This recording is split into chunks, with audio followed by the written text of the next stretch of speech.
पेडणेकरबाईंना पोलिसांनी का ताब्यात घेतलं नाही? दिशा सालियन प्रकरणात नारायण राणे यांनी सवाल केले उपस्थित.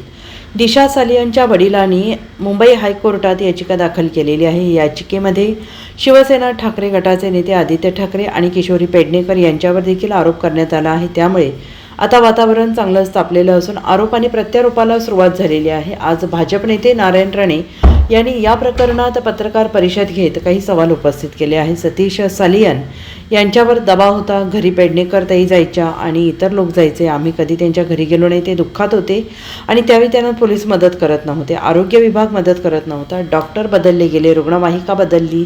तिथे जो काही प्रकार झाला तो प्रकरण दाबण्यासाठी दडपण्यासाठी झाला आणि म्हणून दबाव कमी झाल्यावर तिच्या वडिलांनी कोर्टात धाव घेतली. ते सरकारकडे नाही तर कोर्टात गेले असं नारायण राणे यांनी म्हटलेलं आहे. दरम्यान यापुढे बोलताना त्यांनी म्हटले की एखाद्या महिलेवर अत्याचार करून तिचा खून झाला असेल तर पोलिसांनी त्वरित FIR दाखल करून चौकशी करावी. तेव्हा हा कायदा तेव्हाही होता आणि हा सुप्रीम कोर्टाचा आदेश आहे. माझ्याकडे कॉपी आहे. त्याप्रमाणे पोलिसांनी कारवाई का केली नाही? वाझे ताब्यात आहे. 4 फटके दिले तर सगळं कळेल. या सगळ्यांचाच करता करविता वाझे आहे. तिच्या वडिलांवर दबाव होता असं राणे यांनी म्हटलेलं आहे. एक तर सांगू, तुम्ही वडील दिशा सतीश सालियन ना, बरोबर ना, त्यांचं ते अपील पूर्ण वाचलं का? हो नाही वाचलं. त्यात माझा काही संबंध नाही. दबाव होता.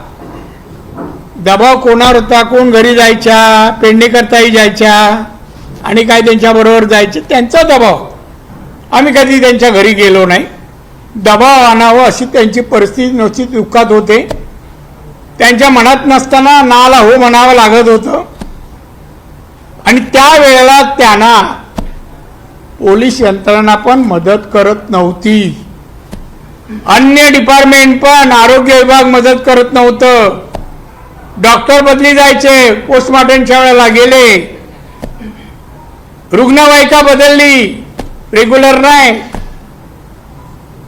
जे काय प्रकार झाले ना, तर ते प्रकरण दडपण्यासाठीच झाले आणि म्हणूनच तिच्या वडिलांना आता दबाव कमी झाल्यावर कळल्यावर ते आता कोर्टाची धाव घेतली. सरकारकडे नाही गेले, कोर्टाकडे गेले. खरं माझं असं वाटतं त्या प्रकरणामध्ये सरकारने सुप्रीम कोर्टाचं एक रुलिंग आहे, जर एखाद्या महिलेवर अत्याचार झाले असतील, खून झाला असेल तर त्वरित पोलिसांनी FIR दाखल करून अरेस्ट करून चौकशी सुरू करावी. हा कायदा होता तेव्हाही. माझ्याकडे कॉपी आणली आहे मी. मग त्याप्रमाणे कारवाई का नाही केली पोलिसांनी? वाजे ताब्यात आहे. हो, काढायचं बाहेर, 4 फटके दिले का सगळं सांगेल कसं झालं ते. वाजे तर या सगळ्याचा करता करू तर वाजे आहे. माझ्याकडे बघ ना बाबा, असं नको, तिकडे बघू नको. म्हणणे अन्याय केल्यासारखं वाटतोय. तर तेव्हा हे सगळं त्यांच्या वडिलांवर कुटुंबावर दडपण होतं.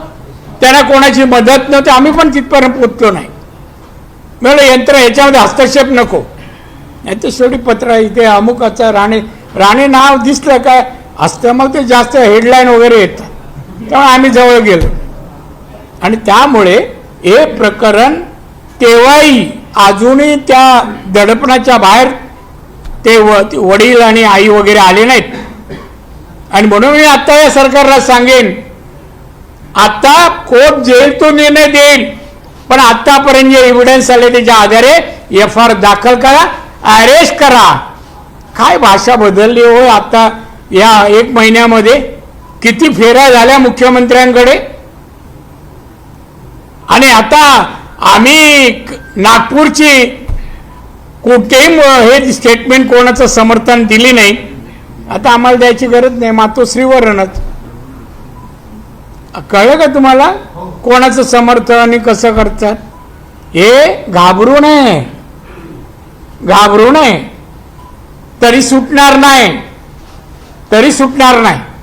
Bureau report SBN Marathi, Mumbai.